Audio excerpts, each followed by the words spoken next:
Assalamualaikum warahmatullahi wabarakatuh. Halo, apa kabar teman-teman semua? Mudah-mudahan selalu dalam keadaan sehat. Dan kita saat ini sudah berada di perkembangan media pertemuan ke-13. Mudah-mudahan dari pertemuan pertama sampai ke-13, teman-teman telah mendapatkan manfaatnya dan materinya bisa tersampaikan dengan baik. Hari ini kita akan bahas mengenai cybercrime.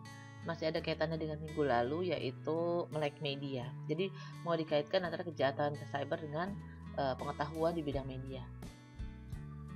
Apa sih definisinya cybercrime? Kejahatan yang dilakukan di dunia virtual dengan menggunakan komputer disebut dengan kejahatan komputer atau kejahatan cyber. Ini ada undang-undangnya. Mungkin teman-teman juga udah sering dengar di TV gitu ya, di internet atau di media sosial istilah-istilah ini gitu, cybercrime, undang-undang ITE gitu ya. Nah, tujuannya apa sih adanya undang-undang ini? Awalnya tujuannya adalah untuk melindungi masyarakat yang berkaitan dengan penggunaan teknologi informasi. Apa aja yang diatur di dalam ITE? Ada pornografia, perjudian online, penghinaan dan pencemaran nama baik, penyebaran informasi yang berbuatan sara, dan cracking. Cracking itu di sini artinya sengaja membobol keamanan website atau media orang lain gitu ya. Nah, teman-teman bisa diskusi setelah ini apa aja kasus-kasus yang pernah teman-teman lihat atau pernah dengar mengenai kejahatan cyber. Terus gimana cara menyelesaikannya dan kaitannya dengan perkembangan media seperti apa. Ini juga ada masih berkenaan dengan definisi bahwa pengertian computer crime kalau di Amerika adalah apapun yang ilegal yang berhubungan dengan pengetahuan teknologi komputer ya. Jadi sebetulnya intinya adalah berhubungan dengan teknologi informasi komputerisasi.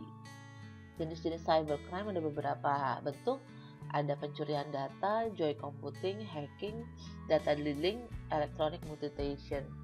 Nah, sebetulnya nanti teman-teman bisa baca sendiri, bisa cari sendiri apa bedanya cracking, hacker, ya, phishing, nah gitu ya. Kita bisa diskusinya nanti ya di kelas. Ini cuma intermezzo aja. Dunia cyber perlu dijelajahi untuk kepentingan kebaikan. Tujuannya tadi ya untuk melindungi masyarakat yang berkaitan dengan media cyber. Perorangan maupun lembaga negara bisa memanfaatkan jagat maya untuk meningkatkan taraf hidup. Internet di satu sisi bisa membuka peluang-peluang. Kita bisa dapetin uang dari sana, bisa bekerja, menjalin kerjasama dan segala macam. Tapi di sisi yang lain juga punya efek samping kayak tadi itu ya, ada pencurian data, ada penipuan dan segala macam.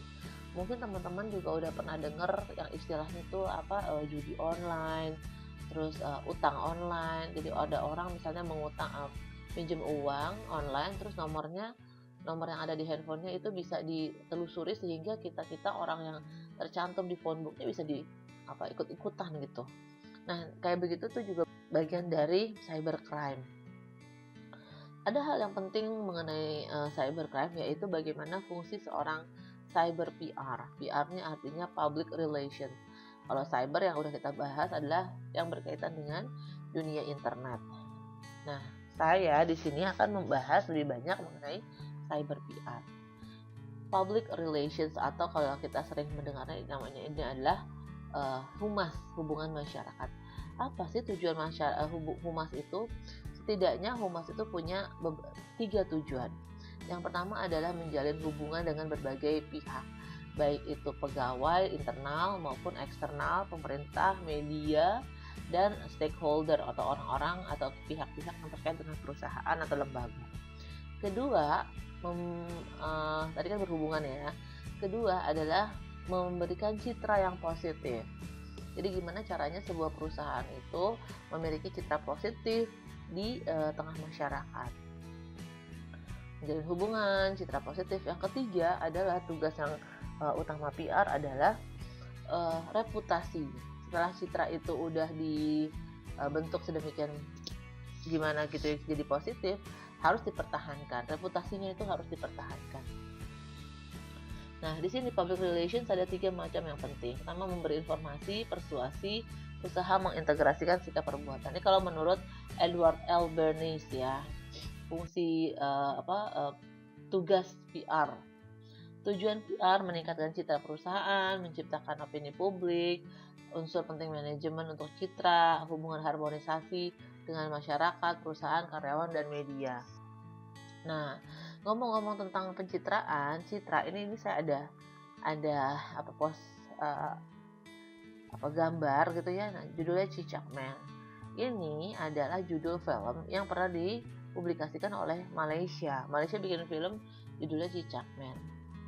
Mungkin buat orang Indonesia judulnya norak banget, tapi kalau kamu udah nonton, ini bagus loh teknik animasinya.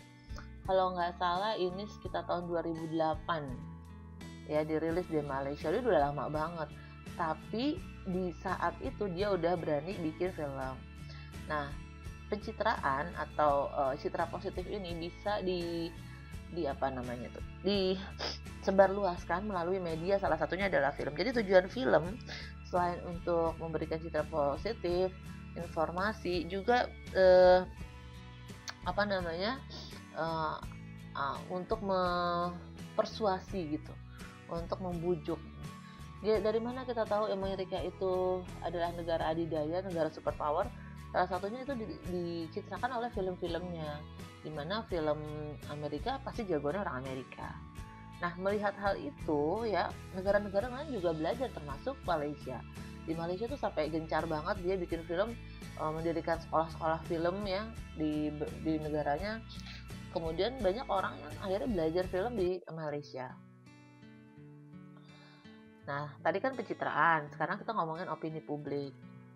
Opini publik itu diterjemahkan sebagai pendapat umum. Dengan demikian, publik diterjemahkan sebagai umum, opini dialihbahasakan sebagai pendapat. Gimana caranya pendapat bisa memiliki opini yang sama, yang seragam? Misalnya dalam kasus atau misalnya dalam iklan marjan.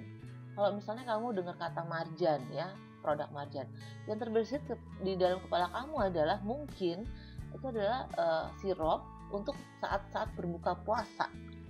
Nah, itu kenapa? Nah, itu salah satunya menggiring opini publik gitu ya. Salah satu fungsinya diarahkan ke situ. Marjan berarti puasa, buka puasa gitu ya. PR memanfaatkan internet untuk menghubungkan bisnis individu dan publik sehingga meningkatkan pengetahuan mereka terhadap hal-hal yang up to date, mengembangkan image, kepercayaan demi menghindari krisis dan komunikasi. Kalau lebih jauh membahas tentang PR, bahwa kita akan belajar bahwa yang namanya krisis komunikasi, terus opini publik itu semua bisa diciptakan, bisa diredam, bisa disenyapkan dan lain-lain ya. Itu ada ya kalau misalnya lebih jauh membahas ini, tapi kita nggak mau bahas itu ya. Kita mau mengkaitkan citra dan cyber.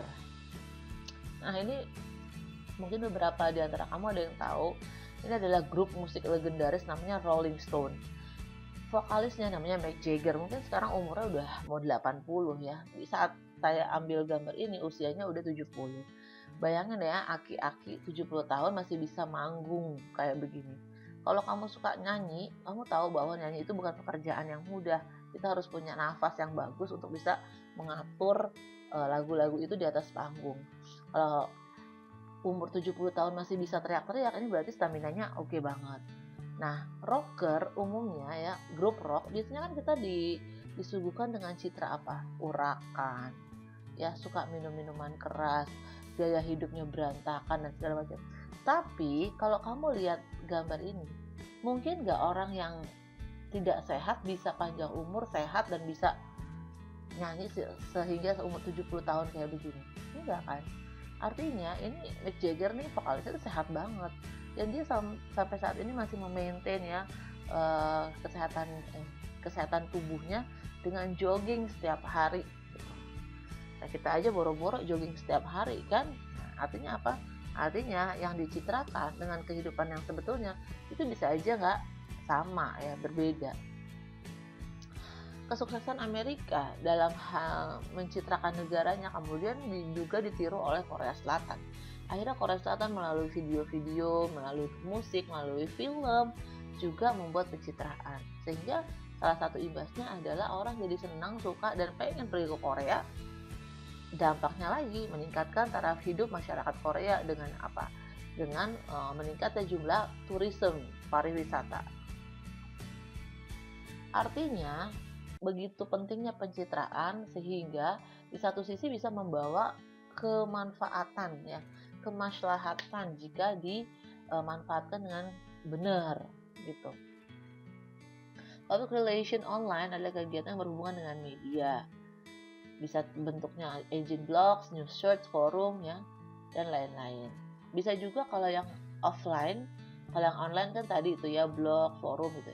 Kalau yang offline itu melalui media yang kita paham ya, media tradisional. Ada radio, media cetak, televisi, dan lain-lain juga. Nah ini media sosial, gimana caranya memanfaatkan media sosial untuk kepentingan pencitraan perusahaan sehingga orang akan citranya positif, orang akan percaya gitu. Nah sekarang hubungannya dengan cyber PR apa? Nah tadi ya seorang public relation akan memanfaatkan media-media yang ada di sekitarnya tadi untuk menjalin hubungan dan mendapatkan citra yang positif. Oke, sampai di sini teman-teman. Kita akan lanjut diskusi bagaimana dengan kasus-kasus ITE yang ada di sekitar kita. Oke? Terima kasih atas perhatiannya. Assalamualaikum warahmatullahi wabarakatuh. Stay healthy, stay strong, dan di rumah aja.